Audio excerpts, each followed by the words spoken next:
Ruth! What the heck do you think you're doing getting married before me? Isn't that a little insensitive of you? Everyone knows the cutest sister should get married first. There's a proper order to these things, you know. You need to respect that. It should be illegal for someone as ugly as you to get married before me. Ugh, I wish you'd stop trying to ruin my life already. Is that really you, Sharon? I almost didn't believe it when I saw the message. It's been that long. What do you want? Why are you messaging me out of the blue after all this time? I don't know what you mean by the proper order of things, but surely anyone would be free to get married whenever they want to. And really, how exactly am I trying to ruin your life? Isn't this all a bit dramatic? It's not dramatic because you are. You really are. How? I'm not even in a relationship. It's pointless trying to hide it, I know. I know you guys are already making plans for the wedding day. I just told you I'm not even in a relationship. That means I'm single, you dummy. Whatever, liar. Liar, pants on fire. I'm the one who should be getting married first. Do you understand? Me. I'd be a laughing stock if my cave troll of a sister got married before me. I'm the beautiful one. Why can't you consider my reputation for once? I have to be the first one to get married. You are aware that if you have a boyfriend, you guys are free to get married whenever you like, right? I'm really not stopping you. In fact, I'm rooting for you. You go, girl. You can complain at me till you're blue in the face, but it isn't gonna put a ringer on your finger, you know? Duh, I know that. But I'm still not letting you get married first. This wedding is not going ahead. You're right, it's not. Because as I keep trying to tell you, I'm single.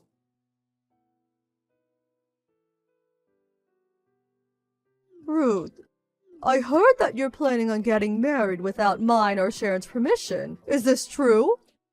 This wedding is not happening. I won't allow it. Huh? Oh Lord, not you two. Excuse me? I have no idea how Sharon got into her head that I'm getting married, but I can assure you I'm not. Liar! She said she saw you, so there's no point in lying. We know, Ruth. I see. So you also intend on completely ignoring everything I say and causing a huge fuss over nothing, huh? Good grief, you two haven't changed a bit. Regardless of what you say, it's only right that Sharon be the first one to get married.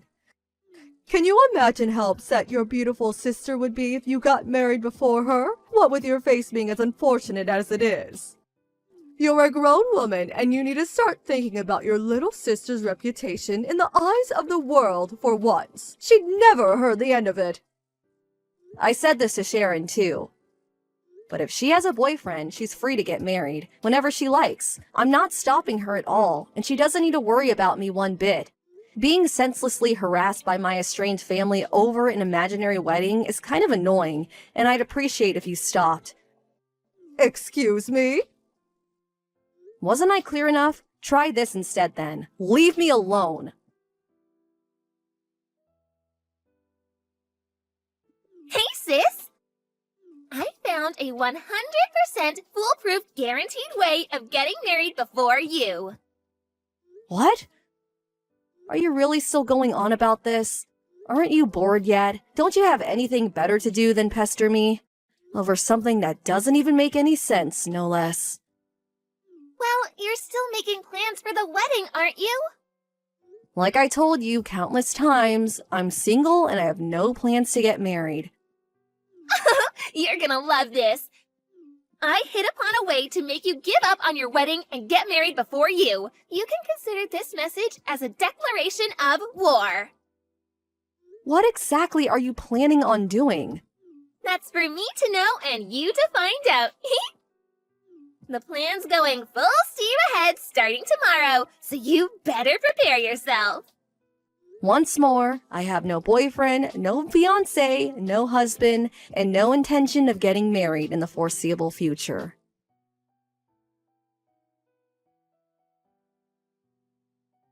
You little witch! You had no intention of giving up on the wedding in the end, did you? Why, you little... What? Mom? Is this by any chance a continuation of your nonsensical ramblings about the imaginary wedding that you should have given up on 10 months ago? You still haven't let whatever this is go?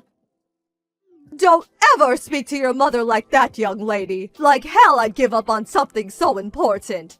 Anyway, back to the point. It's time for you and him to break up and go your separate ways. Him? If you're talking about this imaginary boyfriend, or fiancé, or husband, or whatever he's supposed to be of mine, then I hate to break it to you, but I'm still single, just like I was back then.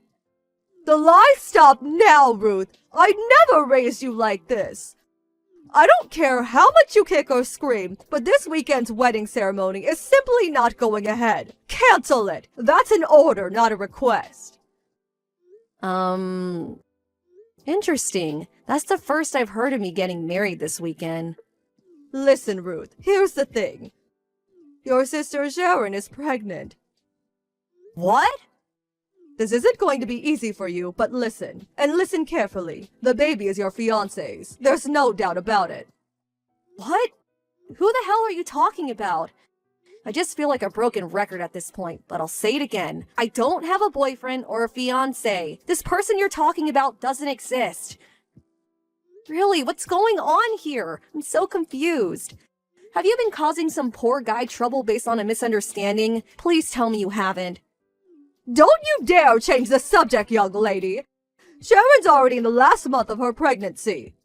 What? You mean the baby's due soon? That's right. Sharon, and not you, will be the bride at this weekend's wedding. You might not like it, but this is non-negotiable. Your sister is giving birth in 10 days. Give her your fiancé, now! Ugh, how many times do I have to tell you? I have no wedding plan, nor do I plan on planning one, nor do I have a fiancé to give my sister. Not that this conversation would be any less weird, even if I was getting married.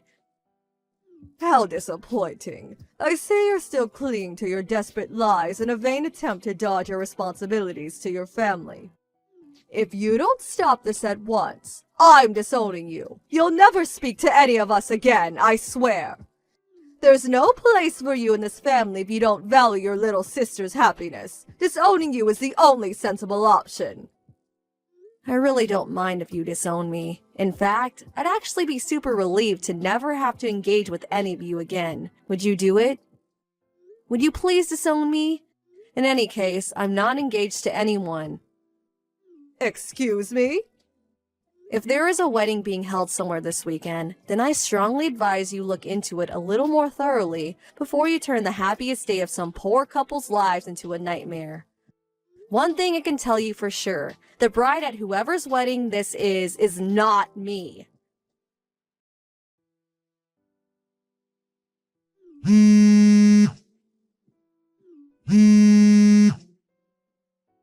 Ruth, pick up the phone.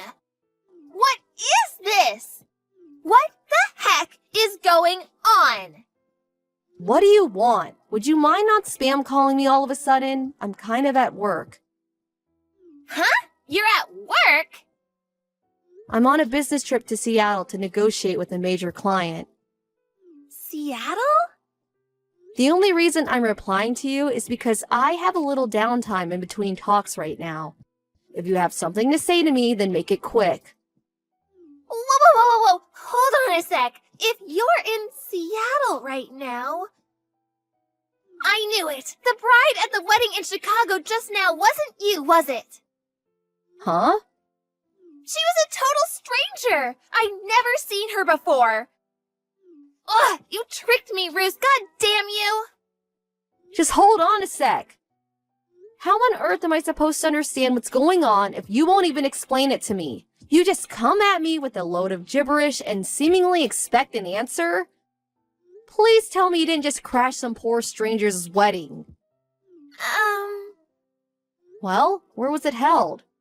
S Weddings Community Hall?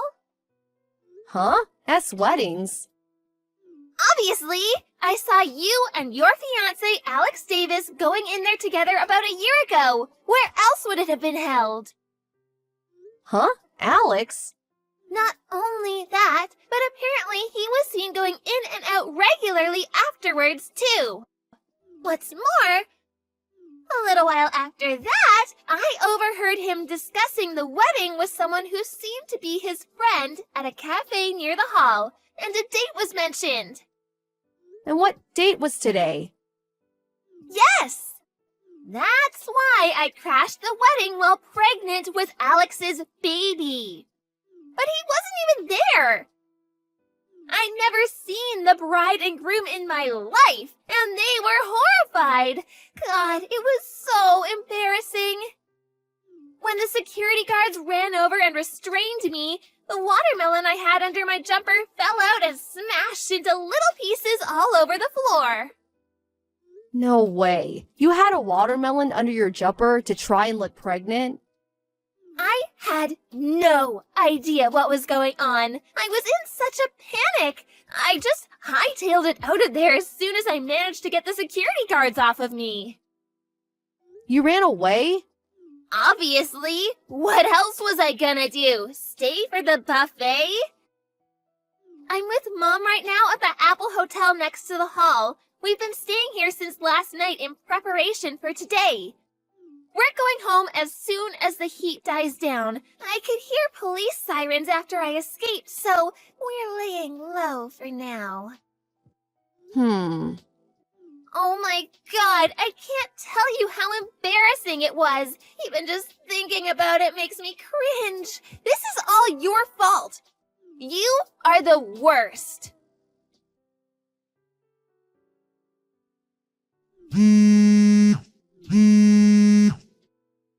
Ruth, this is bad. Help! Sharon's been captured by the families of the bride and groom at the wedding she accidentally crashed. Could be worse. Look on the bright side. At least the cops don't have her yet. What? Wait, do you know about this?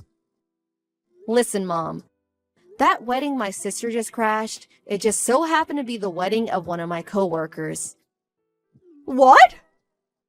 This includes a little speculation on my part based on what Sharon just told me herself, but here's why I think she made such a ridiculous misunderstanding. When she saw me walking into the S Weddings community hall with Alex Davis a year ago, I wasn't there to plan a wedding, but to hold a work meeting. A work meeting? I work for a large advertising agency that specializes in weddings. S Weddings are one of our biggest clients, and me and Alex, my coworker, regularly hold meetings with them to discuss upcoming proposals and leases on existing contracts. And as a result of knowing what a good company they are through work, Alex decided to get married at one of their venues. It was a small ceremony held only for close friends and family. What, Alex? Yes, Alex. You know, the person you convinced yourself was my fiancé. Sharon was under the delusion that she could somehow charm Alex before the wedding and stop it ever going ahead, which, needless to say, failed miserably. But not knowing when to give up and so hell-bent on being the first sister to get married, she hatched a plan where she'd try and convince Alex she was pregnant with his baby before ordering him to abandon his wife at the altar and marry her instead. Which is why she barged into the wedding hall screaming and shouting with a watermelon stuffed under her jumper like some escaped mental patient. But she said Alex wasn't the groom after all. Apparently she didn't recognize anyone. Do you have any idea how embarrassed she was? That poor girl! That's probably because this whole plan of hers was based on a fundamental misunderstanding. A misunderstanding? What kind of misunderstanding?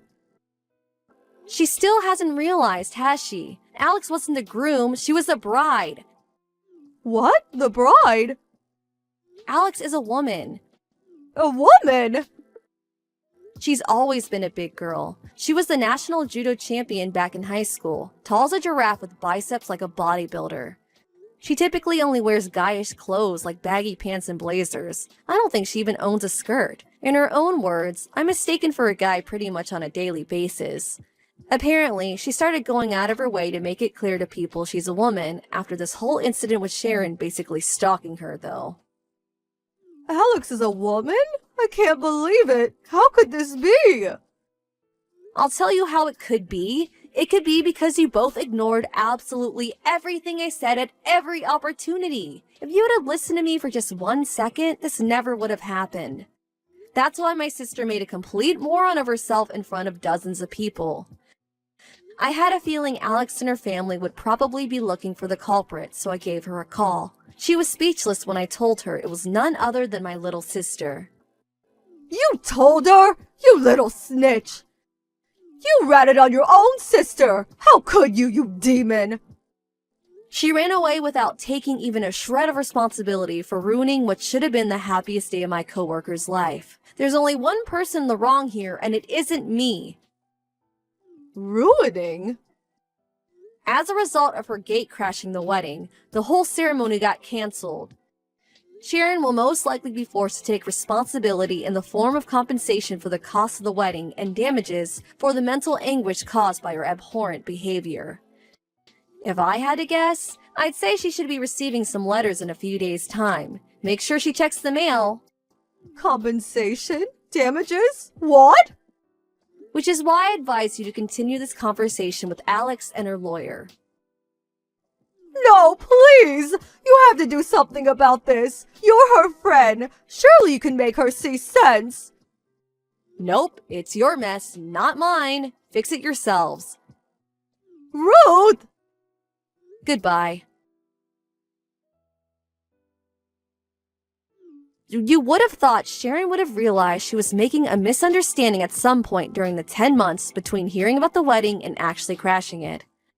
Although maybe that would be putting too much faith in the reasoning abilities of someone who'd stuff a watermelon under their jumper and crash a wedding to steal someone's wife? A few days later, I apologized profusely to Alex and her husband for the actions of my family. Fortunately, they were both very understanding, but unfortunately, the reality of my sister ruining their wedding day would never disappear. Just as planned, Alex sued Sharon for compensation and damages for the cost of the wedding and mental anguish she caused. As if that wasn't enough, it turns out she also broke an expensive statue during her dramatic escape from the wedding hall, for which she was also ordered to pay a hefty sum. We're a single-mother family, and after flying the nest long ago, and now intentionally keeping my distance from the terrible two, our mom was the only person in the world my sister had to rely on. Then, one night it happened. My mom ran away in the night. With that, the crippling financial burden was placed squarely on Sharon's shoulders, and on her shoulders alone. Last I heard, she was spending her days wallowing in regret and complaining about how unfair the world is while working like a dog to pay off her debts.